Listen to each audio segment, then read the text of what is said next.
नमस्ते। आज हम माँ काली से क्विक रीडिंग लेते हैं कि किसी भी पर्सन के बारे में, वो कोई भी हो सकता है, आपका लाइफ पार्टनर, आपका फ्रेंड, आपका कोलीग या कोई रिश्तेदार, बहन भाई।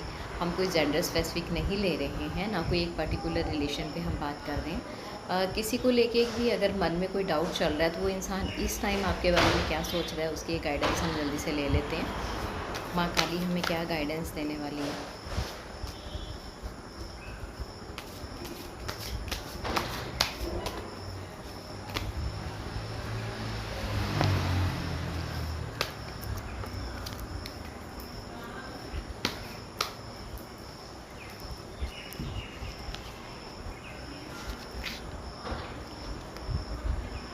सबसे पहले जो खुद आके गिरा था वो लेटिंग गो का कार्ड था, एग्जिस्टेंस और स्लोइंग डाउन का। तो ये कार्ड ही पहले जो खुद हमें डिवाइन ने दे दिए हैं, थ्रो हो गए थे ऑटोमेटिकली।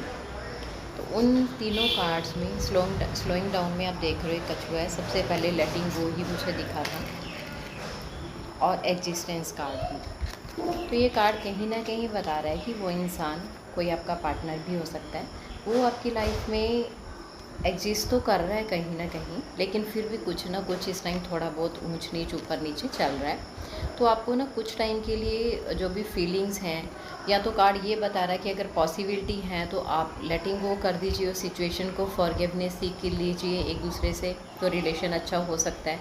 एग्जिस्टेंस तो आपकी डेफिनेटली है, या थोड़ा सा स्लोइंग डाउन कर लीजिए उस प्रोसेस को, कि आप थोड़ा कम सोचिए उनके बारे में, थोड़ा खुद को टाइम दीजिए। तो जो आउटकम ये बता रहा है कि पॉसिबिलिटी तो उस इंसान के साथ डेफिनेटली आपकी दिख रही है। पॉसिबिलिटी का कार्ड है, दूर से एक ईगल आप देख पा रहे हैं जो नीचे देख रही है, तो उसे कुछ ना कुछ नीचे दिखाई दे रहा है। तो पॉसिबिलिटी है, ऐसा नहीं है, लेकिन जो गाइडेंस हमें मिली है डिवाइन से वो लेटिंग गो। 8 नंबर है तो शनि का वैसे ही स्लो रहता है, तो ये उसको कंफर्म कर रहा है कार्ड को, स्लोइंग डाउन के कार्ड को। तो और देखते हैं कि क्या हमें डिवाइन गाइडेंस दे रहे हैं। थोड़े कार्ड हम और ले लेते हैं, फिर हम डाउजर से भी पूछेंगे।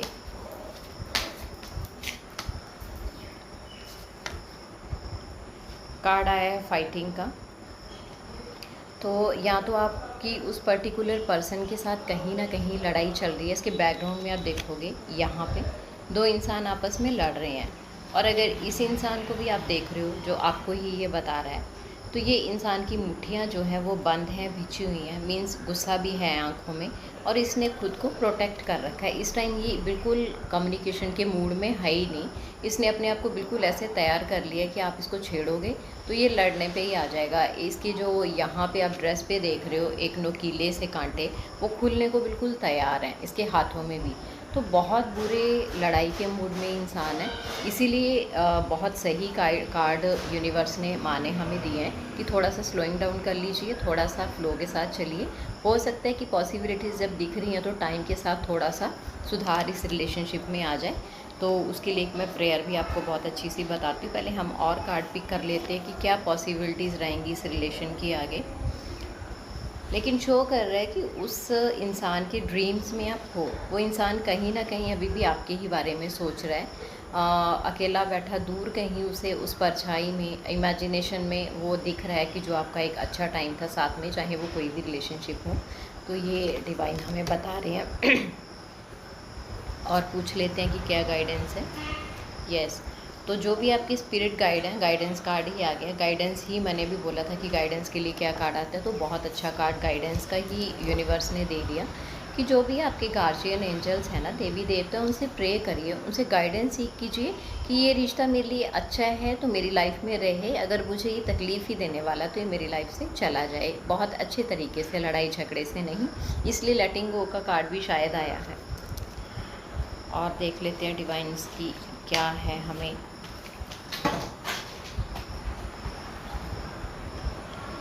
पोस्टपोनमेंट बता रहा है, सारे कार्ड ही वैसे आ रहे हैं, बहुत रिलेटेड कार्ड हैं।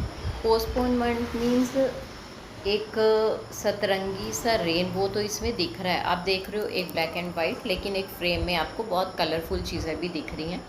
तो ये रिश्ता ठीक हो सकता है, लेकिन थोड़ा सा आपको पोस्टपोनमेंट इसमें मिलेगी ही मिलेगी, मीन्स थोड़ा ये लेट मिलेगा, लेकिन जो बाहर है वो दिख रही है, मीन्स उस डार्कनेस से आप लाइट की तरफ जाओगे ही।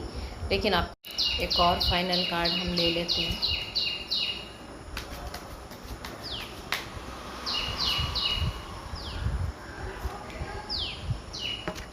The creator. इसमें आपको दिख रहा होगा कि एक संत जैसे इंसान बहुत शांत भाव से बैठे हैं। तो ये बताया जा रहा है कि वो इतने शांत हैं और अपने क्रिएटर वो खुद हैं, है ना। तो लेकिन इसमें जो चीज़ मुझे फील हो रही है वो ये है कि कहीं ना कहीं आपका सोलर प्लेक्सिस चक्र जो है वो ख़राब है। ये हमारा चक्र है सोलर प्लेक्सिस। ये एंसेस्टर कर्सेस को यानी पितर दोष को भी बताता है, और ये हमारा नेम फेम या ऐसी चीज़ों को भी बताता है। जो इमोशनल बैगेजेस हैं वो भी यहाँ पे इकट्ठे रहते हैं।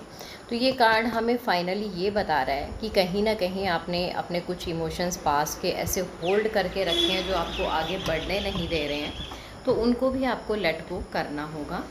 और लेट गो का कार्ड भी शायद इसीलिए आया था। तो अपने सोलर प्लेक्सिस चक्र की हीलिंग आपको करनी है। उसके लिए आप सूर्य की पूजा कर सकते हो। एक इसका मंत्र रहता है, बीज मंत्र सोलर प्लेक्सिस चक्र का। ये नाभि से 4 उंगली ऊपर आपका चक्र रहता है। बीज मंत्र इसका रहता है रम, ऐसे करके आपको चैंट करना है। डेली 3 से 5 मिनट तक आप इसको चैंट करना शुरू कीजिए। और तर्पण बहुत इजी तरीके से, कभी भी उसका लिंक डाल दूंगी या इसी में ही, इसी वीडियो के नीचे।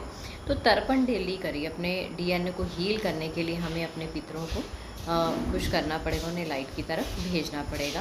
तो ये क्रिएटर कार्ड हमें ये बता रहा था। अब थोड़ा सा हम डाउजर से चेक कर लेते हैं कि क्या पॉसिबिलिटी है कि यह रिलेशनशिप आपकी लाइफ में वापस आने वाला है या नहीं। तो थोड़ी सी और श्योरिटी हम ले लेते हैं इस चीज़ के लिए, यस और नो की फॉर्म में, कि ये रिलेशनशिप हमें वापस आने वाला है हमारी लाइफ में कि नहीं। उसके लिए हम चेक कर लेते हैं एक बार।